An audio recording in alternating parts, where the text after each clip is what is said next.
नमस्कार। धनु लग्न यानी सैजिटेरियस एसेंडेंट वालों के लिए सितंबर 2026 का महीना कैसा रहेगा। सितंबर के महीने में भद्रा योग बन रहा है, यानी बुध केंद्र में आपके प्रोफेशन के घर में बैठे हैं, जिसके कारण कोई बहुत पहले की प्लानिंग, बहुत लंबी प्लानिंग आपके प्रोफेशनल करियर में, जॉब में हो या बिजनेस में हो, कोई ना कोई बहुत अच्छी ग्रोथ दिलाएगा। वो कब से कब दिलाएगा वो वीडियो में आखिरी तक देखेंगे, डिटेल में चल के देखते हैं कि इसका क्या असर आएगा। इसके अलावा सूर्य भी दिग्बली होंगे साथ में।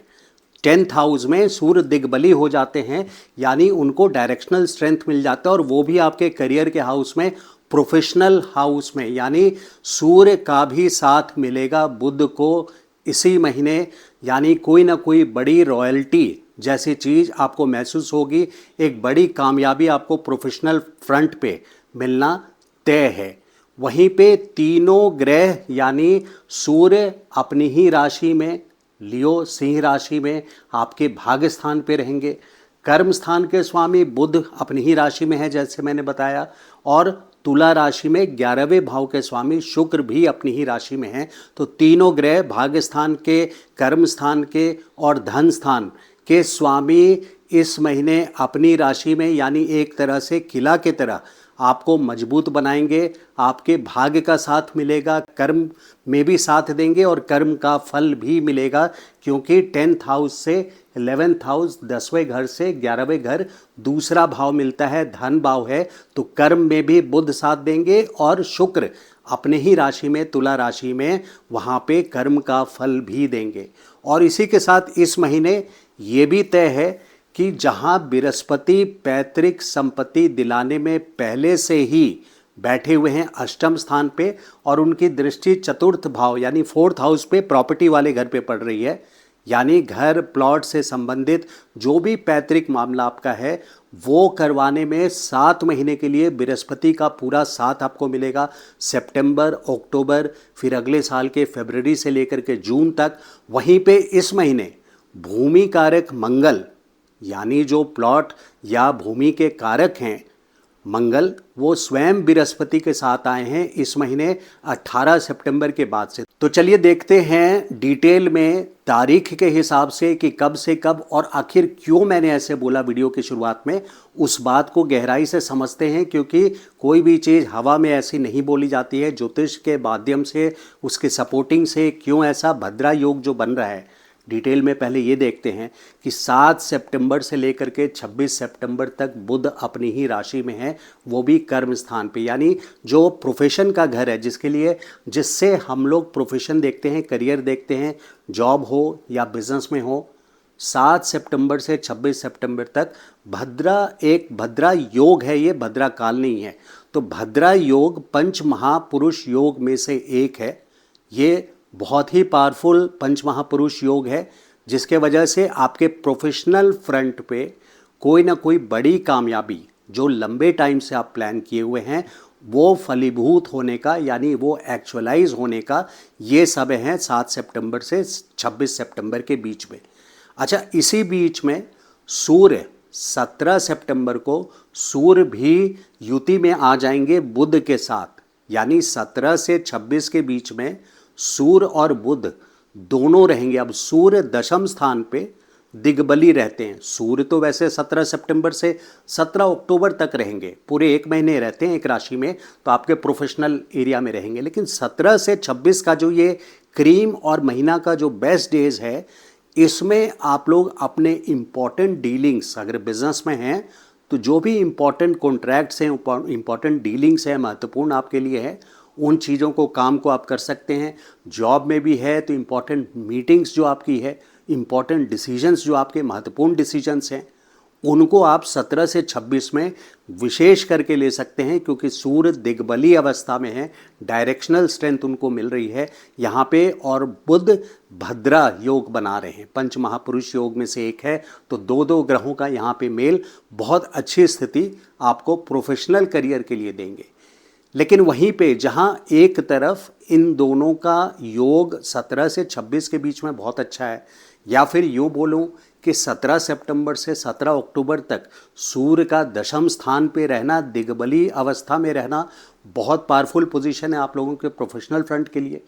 लेकिन इस बात को भी देखना ज़रूरी हो जाता है कि शनि चौथे भाव से आपके दशम स्थान को पहले से देख रहे हैं, यानी यहाँ टकराव वाली स्थिति भी उत्पन्न हो रही है शनि और सूर्य की 17 सितंबर से 17 अक्टूबर। तो इस बात को ऐसे समझें कि आप 17 सितंबर से 17 अक्टूबर के बीच में किसी भी विवाद में, लड़ाई झगड़े में, ऑफिस के पॉलिटिक्स में ना पड़ें। अगर आप, एक उदाहरण देता हूँ, एग्जाम्पल देता हूँ कि आप जॉब में हैं, सपोज़ आपका एचआर रोल है, तो यहाँ पे कहीं ना कहीं मैनेजमेंट का टसल, यानी मैनेजमेंट की जो परेशानी है वो आम वर्कर्स के साथ हो जाए, क्योंकि शनि जो है ये ग्रेड 4 एम्प्लॉयज़ को दर्शाता है, जो आम वर्कर्स होते हैं, कॉमन वर्कर्स होते हैं कंपनी में काम करने वाले लोग, वॉल्यूम में, मासेस में, वो शनि हैं, और सूर्य तो स्वयं मैनेजमेंट है। तो इन दोनों के टसल के कारण हो सकता है आपको अपनी जो एचआर पॉलिसी है उसमें बदलाव लाना पड़ सकता है अपने वर्कर्स को अकोमोडेट करने के लिए। तो जहाँ तक पॉसिबल है, ज़रूरी नहीं है सब लोग एचआर में होंगे, जहाँ तक पॉसिबल है अगर आप 17 सितंबर से 17 अक्टूबर के बीच में मैनेजमेंट के खिलाफ कोई झंडा लेके नहीं घूमते हैं, ऑफिस के पॉलिटिक्स में नहीं पड़ते हैं जहां दो लॉबी है, एक मैनेजमेंट के साथ में, एक मैनेजमेंट के खिलाफ में, ये काम से अगर बच जाते हैं आप, इस विवाद से, इस लड़ाई झगड़े से, मैनेजमेंट से विशेष करके, तो वहाँ पे आपकी परेशानी फिर नहीं आएगी। बाकायदे आप इसको दिमाग में हर वक्त रखें। अगर जॉब के अलावा आप बिज़नेस में हैं तो ये संभव है कि जो आपके सप्लायर हैं जिससे आप सामान लेते हैं उनके मैनेजमेंट से आपको प्रॉब्लम आ जाए, और जो आपके कंज्यूमर हैं उनको आपके सप्लायर से प्रॉब्लम आ जाए। तो कोई ना कोई ऐसे केसेस आएंगे, या आ सकता है एक लौता केस भी, जिसके वजह से सप्लाई चेन में प्रॉब्लम हो जाए, सप्लाई टू कंज्यूमर एंड के चेन में कहीं प्रॉब्लम आ सकती है, क्योंकि शनि सूर्य का है। जो लोग सरकारी विभाग से संबंधित काम, डायरेक्टली गवर्नमेंट जॉब में हैं या कोई ठेकेदारी के काम करते हैं, टेंडर वगैरह का काम करते हैं, टेंडर ले करके उसको एग्जीक्यूट करते हैं, तो उनके लिए विशेष करके सरकारी विभाग से संबंधित 17 सितंबर से 17 अक्टूबर के बीच में विशेष करके ध्यान रखिएगा। अपने बॉसेस से टकराना नहीं है, सीनियर से, मैनेजमेंट से, चाहे वो सरकारी विभाग हो या प्राइवेट का विभाग हो, तो इन चीज़ों को ध्यान रखना है। 17 सितंबर के पहले सूर्य आपके भाग स्थान पर हैं, यानी नवम भाव में हैं और अपनी ही राशि में हैं। ये भी भाग्य का साथ आपको 17 सितंबर के पहले भी मिल रहा है, यानी 7 सितंबर के पहले, जब बुध कन्या राशि से पहले सिंह राशि में है, तो महीना के शुरुआत में भी आपको भाग्य का साथ मिल रहा है और आपके काम अच्छे बनेंगे 17 सितंबर के बाद भी। अब यहाँ एक मामला और है जो मैंने आपको वीडियो के शुरुआत में बताया, वह है पैतृक संपत्ति।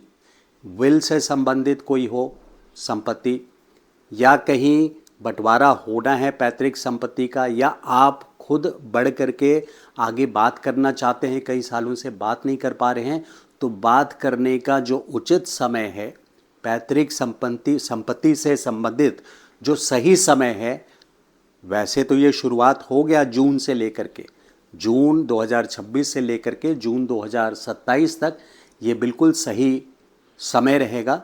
लेकिन उसमें भी जो बेस्ट टाइम है वो 18 सितंबर से लेकर के, जब मंगल आ जाएंगे बृहस्पति के साथ जो स्वयं भूमि कारक हैं, तो 18 सितंबर से 12 नवंबर तक मंगल और गुरु की युति पैतृक संपत्ति के मामलों में ये फेवरेबल और पॉजिटिव रिजल्ट्स देगा। हालांकि यहाँ पे मंगल नीच राशि के हैं लेकिन उच्च बृहस्पति के साथ हैं, जिसके वजह से यहाँ पे आपको पैतृक संपत्ति से मामलों में शुभ रिजल्ट्स मिलेंगे। जहाँ तक कैश फ्लो की बात है, यानी आर्थिक पोर्टफोलियो की बात है, फाइनेंशियल पोर्टफोलियो की बात है, वहाँ पे शुक्र 11वें स्थान के धन भाव के जो मालिक हैं तुला राशि के, वो अपनी ही राशि में 2 सितंबर से लेकर के 6 नवंबर तक अपनी ही राशि में बैठे हैं, जिसके वजह से कैश फ्लो का आना इस पूरे महीने लगातार बना रहेगा।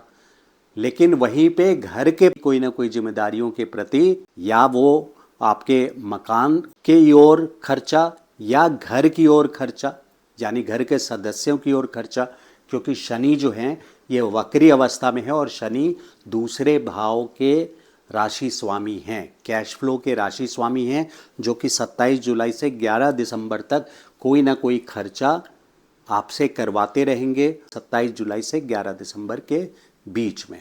अब आइए अलग अलग विषयों पे देखते हैं, बहुत क्रिस्पली यानी शॉर्ट में अगर देखें, समराइज करें प्रोफेशनल फ्रंट पे, तो 7 सितंबर से 26 सितंबर तक तो ये बहुत अच्छा समय है। जो बेस्ट टाइम है महीने का वो 17 सितंबर से 26 सितंबर तक है।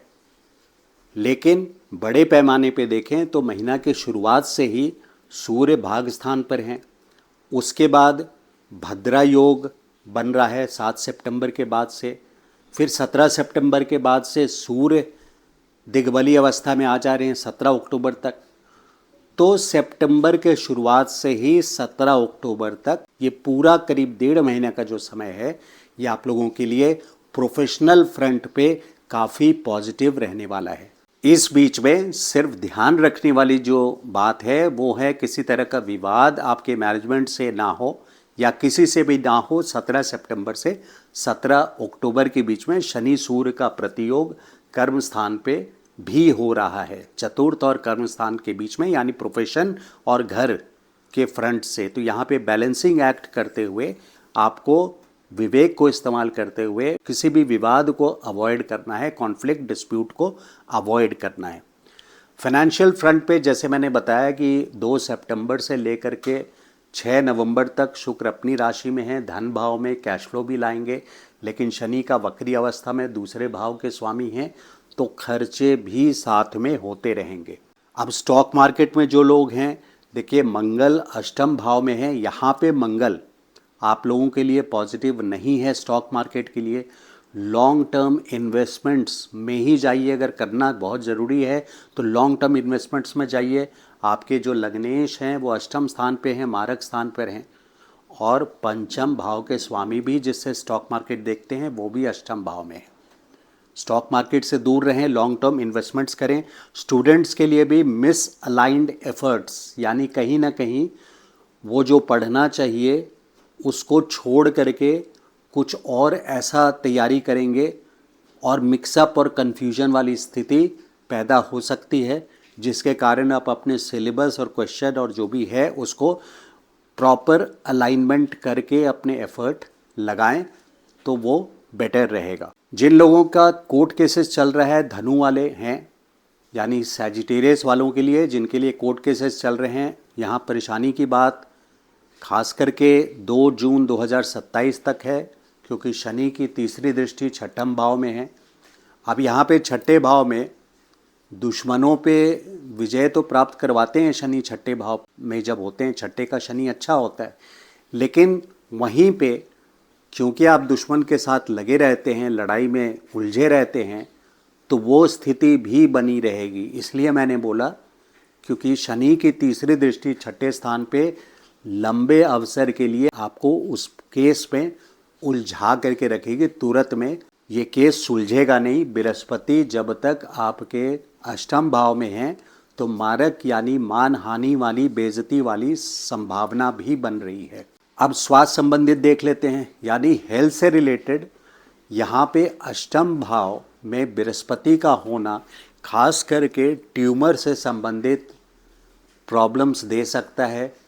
कोई भी ह्यूमन सेल्स में एक्स्ट्रा ग्रोथ जिसके कारण कैंसर होता है, उस तरह की चीज़ों में जिसमें फास्ट मल्टीप्लिकेशन या जी ज़्यादा बढ़ने से प्रॉब्लम होती है, उस तरह की बीमारी से परेशानी हो सकती है।